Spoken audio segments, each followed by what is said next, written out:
कैसे पढ़ना है। अगर हम बिगनर है, ठीक है, अगर हमें ग्रामर पढ़ना और स्कूल लेवल में जो आपने ग्रामर पढ़ा है और यहाँ जो कंपटीशन में ग्रामर आता है, इंग्लिश होता है बट यहाँ बिल्कुल अलग है, ये एकदम ग्रामर के समंदर में डूबना है।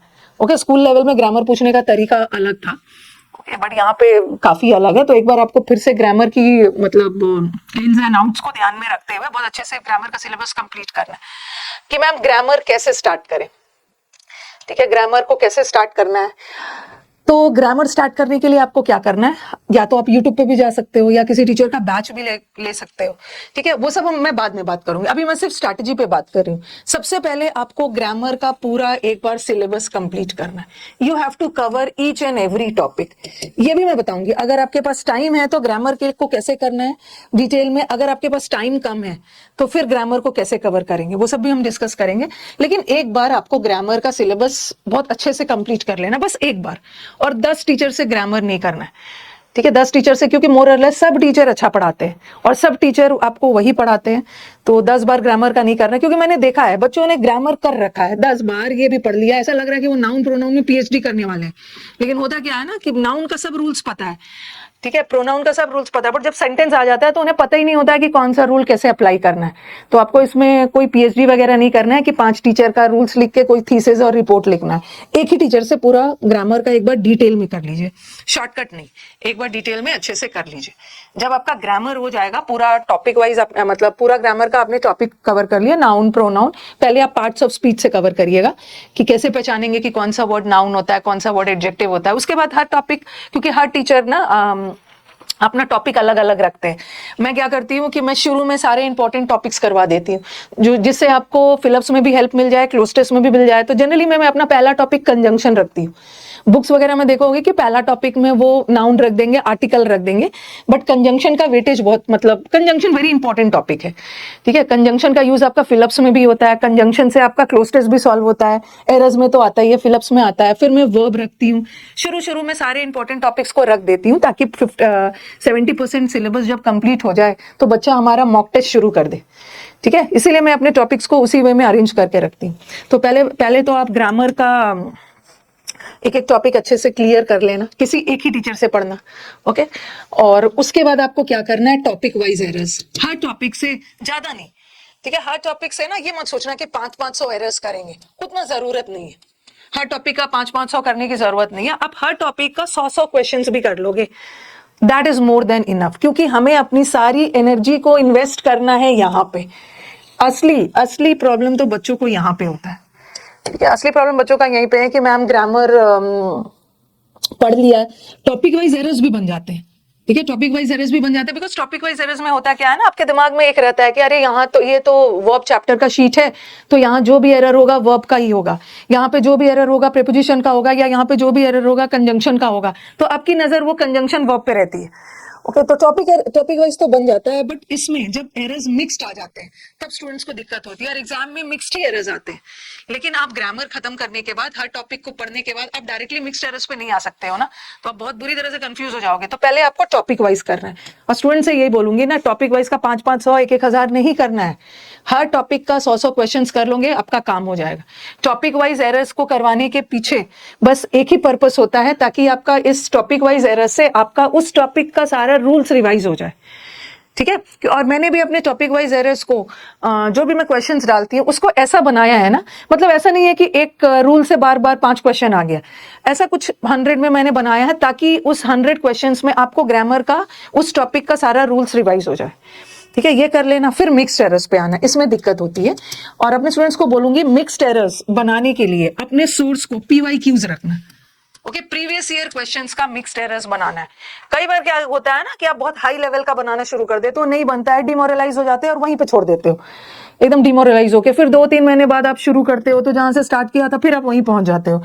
तो ये कंपटीशन है, तो इसमें थोड़ा सा आपका मोरल हाई रखना है, और हम टीचर्स को भी क्या करना है ना, स्टूडेंट के माइंडसेट के अनुसार उन्हें गाइड करना है, ताकि बच्चे बीच में डीमोटिवेटेड या डिमोरलाइज नहीं हो, हमेशा मोटिवेटेड रहे, और मोटिवेटेड रहोगे क्वेश्चंस भी बनेंगे। तो कोई भी MCQs वाले एग्जाम्स में PYQ प्रीवियस ईयर क्वेश्चंस को सोर्स बनाना। तो और अपने स्टूडेंट्स को बोलूंगी कि मिक्स्ड एरर्स आप प्रीवियस पेपर से बनाइए। ठीक है, प्रीवियस ईयर क्वेश्चंस का और सारे सारे एग्जाम्स का बनाइए। ऐसा नहीं है कि एसएससी वाला बच्चा सिर्फ प्रीवियस पेपर में एसएससी का ही क्वेश्चंस बनाएगा। ठीक है, अगर आप सिर्फ सीजीएल की तैयारी कर रहे हैं तो आप एमटीएस का भी प्रीवियस ईयर बनाइए, आप सीएचएसएल का भी बनाइए, आप सीपीओ का भी बनाइए, आप स्टेनो का भी बनाइए।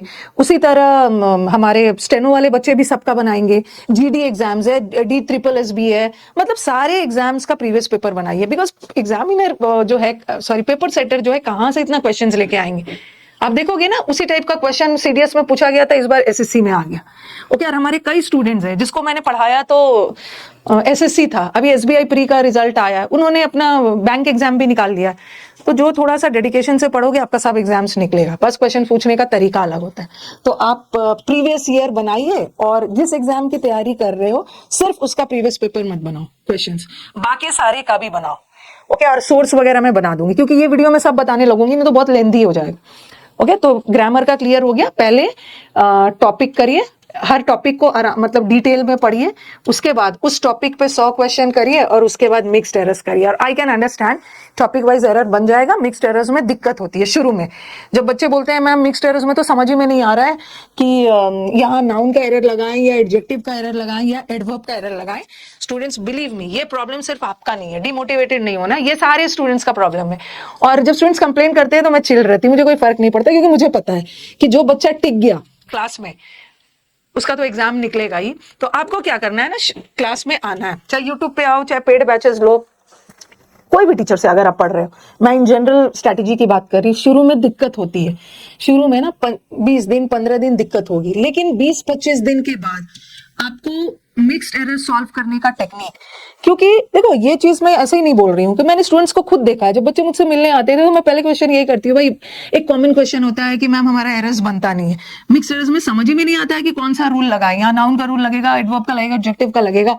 लेकिन आप क्लास में बोलते थे ना कि बस आप क्लास में टिके रहिए, ठीक है, बीच में क्लास छोड़ना नहीं है, टिके रहिए, आपका बनना शुरू कर जाएगा। और 15-20 दिन के अंदर आप खुद देखोगे आपको अप्रोच पता चलने लगेगा। तो प्रैक्टिस जितना ज्यादा करोगे ना, आपको खुद क्वेश्चन देके पता चल जाएगा ना, क्योंकि एसएससी में कोई भी एरर्स का जो भी क्वेश्चन आता है उसका एक फिक्स पैटर्न होता है। इंग्लिश का खास करके ऐसे वाले क्वेश्चंस में नाउन का एरर रहेगा, ऐसे वाले को जैसे सिंस फॉर आ गया, सिंस फॉर, और मैं आपका काम आसान करने के लिए बोलती भी हूँ। देखो सिंस फॉर वाला सेंटेंस है तो सिंस एंड फॉर टाइम बताता है, सिंस एंड फॉर वाले सेंटेंस में टेंस वाला एरर भी हो सकता है, सिंस फॉर वाले सेंटेंस में प्रेपोजिशन का एरर भी हो सकता है, सिंस फॉर वाले सेंटेंस में कंजंक्शन का भी हो सकता है। वो टीचर बीच बीच में आपको बताते रहेंगे। तो ऐसे वाले सेंटेंस में ना आप 3 टॉपिक पे थोड़ा सा ज्यादा जोर डालोगे, ठीक है। सब्जेक्ट वर्ब टॉपिक का बहुत सारा एरर्स आता है, कैसे कैसे वो प्रैक्टिस के दौरान टीचर आपको बताते रहेंगे और आपका मिक्स एरर्स बनेगा। बस थोड़ा सा कंसिस्टेंट रहना, डिमोटिवेटेड नहीं होना है। क्लास में रहोगे और आपको दिक्कत भी हो रही है तो मुझे पूरा भरोसा है 20 दिन के बाद आपको खुद अप्रोच पता चल जाएगा और आपका एरर्स भी बनना शुरू हो जाएगा, ठीक है। एक ये हो गया। फिर क्या है, स्टूडेंट्स का क्वेरीज है। हाँ, वही वाला है कि मैम ग्रामर का रूल्स भूल जाते हैं। मैम ग्रामर पढ़ने के बाद ना उस समय तो याद रहता है, उस समय तो सब समझ में आ जाता है, जब क्वेश्चन आता है ना तो एरर्स बनता ही नहीं है, या ग्रामर का रूल्स पढ़ते हैं और भूल जाते हैं। ये एक बहुत बड़ा क्वेश्चन होता है क्योंकि इतने सारे टॉपिक्स हैं ना, और आपके लिए पॉसिबल नहीं है कि मतलब इतने सारे रूल्स कैसे याद रखें। 13-14 टॉपिक्स पढ़ाते हो आप लोग तो कैसे याद रखें। ओके, तो एक चीज बताऊं कि ग्रामर का रूल्स एक बार जब आपका सिलेबस खत्म हो जाए, सबसे पहले तो हम टीचर्स क्या करते हैं, आपको पढ़ाते हैं, उसके बाद जब चैप्टर खत्म हो जाता है तो हम लोग आपको शीट्स देते हैं, ठीक है। शीट्स में प्रीवियस ईयर क्वेश्चंस भी रहता है और प्रीवियस पेपर से थोड़ा सा हट के क्वेश्चंस भी रहता है, क्योंकि हमें स्टूडेंट्स को हर एंगल से पढ़ाना होता है। अभी तो लास्ट 3-4-5 साल से ग्रामर का लेवल इजी ही आ रहा है, बट सपोज कभी टफ भी आए तो हमें उसके लिए भी तो प्रिपेयर्ड रहना। मैम ग्रामर का रूल्स भूल जाते हैं, सब भूलते हैं। ओके, ऐसा कुछ नहीं है, मैं तो इतने दिनों से पढ़ा रही हूँ, 14-15 ईयर्स हो गए यही करते करते, तो मुझे याद रहता है। बट आप लोग तो अभी छोटे हो, 1-2 साल से तैयारी कर रहे हो, तो ठीक है, भूलना इज नॉट कोई बहुत बड़ी डील नहीं है। ग्रामर का रूल्स भूल जाते हैं तो क्या करें, उस समय याद रहता है जब तुरंत फ्रेश ग्रामर पढ़ाया और टीचर उसका टेस्ट ले लेते हैं तो आपको रूल्स याद रहता है। जैसे मैंने पहला चैप्टर कंजंक्शन पढ़ाया तो कंजंक्शन के रूल्स याद है, लेकिन जैसे ही मैं 2-3 टॉपिक आगे बढ़ती हूँ तो आप कंजंक्शन वाला भूलते जाते हो। ओके, कंजंक्शन का चैप्टर भूल रहे हो। जैसे मैंने टेंस पढ़ाया, टेंस के बाद 4 टॉपिक और पढ़ा दिया, उसके बाद टेंस चैप्टर भूलने लगोगे, तो ये कोई बहुत बड़ी बात नहीं है टीचर के पढ़ाने के बाद। और सबसे इंपॉर्टेंट चीज अपने स्टूडेंट से ये बोलूंगी, काइंडली नोट्स बनाइए। हमारा टेक्नोलॉजी एडवांस हो गया है, ऑनलाइन क्लासेस पे हम शिफ्ट हो गए हैं, बट कुछ ऐसी चीजें होती है ना जिसको हमें ट्रेडिशनल मेथड को ही फॉलो करना है। पहले भी हम नोट्स बनाते थे, ऑनलाइन क्लास में आ गया, फिर भी हमें नोट्स बनाना है, क्योंकि नोट्स बनाओगे तो आधा से अधिक रूल्स लिखते समय ही याद हो जाता है। और जब मैं आपको नोट्स, आप क्लास खत्म होने के बाद आपको रिविजन करना है, तो वीडियो फिर से थोड़ी देखोगे। वीडियोस या 2x स्पीड पे भी देख रहे हो ना, तो that is very time consuming, और आंखों पे भी आपका इफेक्ट पड़ेगा, तो टाइम तो आपका निकलेगा ही। तो नोट से रिवाइज करना is very easy, net weight का भी चक्कर नहीं है, सोते समय भी कोई एक चैप्टर लेके रिवाइज कर लिया। तो जैसे जैसे हमारा सिलेबस आगे बढ़ता जाएगा, एक एक टॉपिक पे मैं टेस्ट भी आपका लेते जाऊंगी। तो बीच बीच में क्या करना है ना, जैसे एक टॉपिक खत्म हुआ, उसके 10-15 दिन बाद बीच में मैं दूसरा टॉपिक पढ़ा रही हूँ, कोई एक टॉपिक को लेके रिवाइज कर लीजिए।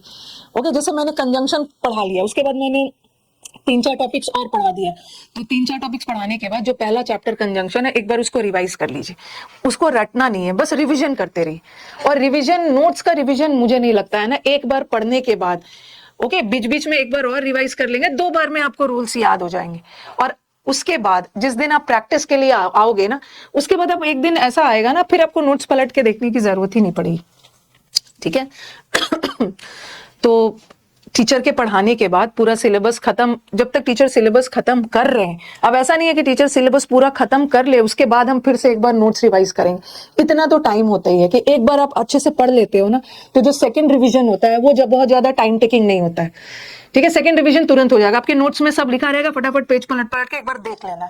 ऐसा थोड़ी है कि आपको एग्जाम में 10 मार्क्स का सब्जेक्ट वर्ब आ रहा है, what is subject verb, agreement subject verb का 20 रूल लिख के आना है, ऐसा तो नहीं है। बस देखना है, इसके साथ ये लगता है, कॉन्सेप्ट्स वगैरह को देखते रहना, सब लोग बोलते हैं।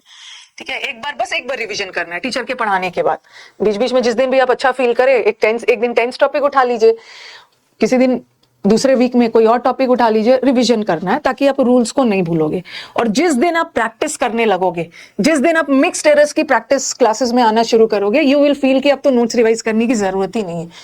क्योंकि देखो, एक होता है थ्योरी, एक होता है प्रैक्टिकल। साइंस में भी जो चीज आप थ्योरी में पढ़ते हो, जब जाके आप लैब में प्रैक्टिकल्स करते हो ना, तो प्रैक्टिकल करने के बाद वो चीजें मतलब आप भूलते नहीं हो, अच्छे से याद हो जाता है। उसी तरह एक बार आपका मिक्स्ड एरर्स की क्लास में आओगे तो आपको पता चलने लगेगा, जब प्रैक्टिस करने लगोगे तो सब रूल्स ऑटोमेटिकली आपके दिमाग में आने लगेगा, भूलोगे नहीं।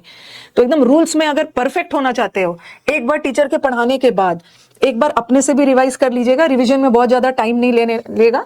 और उसके बाद जिस दिन आप मिक्स्ड एरर्स की प्रैक्टिस करोगे, आपका सारा रूल्स फ्रेश आपके दिमाग में आ जाएगा। ठीक है, नेक्स्ट, हाँ, वही वाला मैम, क्वेश्चंस अटेम्प्ट करते समय रूल्स करने में प्रॉब्लम होती है या मिक्स्ड एरर्स में दिक्कत होती है, वही सब सारा चीज मैंने कवर कर दिया। रूल्स भूल जाते हैं, रूल्स भूल जाने का सोल्यूशन बता दिया है मैंने, बार बार रूल्स को रटना नहीं है। ठीक है, अच्छे से खाइए पीजिए, अपनी मेमोरी बढ़ाइए, एक बार पढ़ने के बाद फिर सब याद हो जाएगा। और मिक्स एरर्स करने लगोगे, उसके बाद तो कॉपी पलट के देखने की भी जरूरत नहीं पड़ेगी।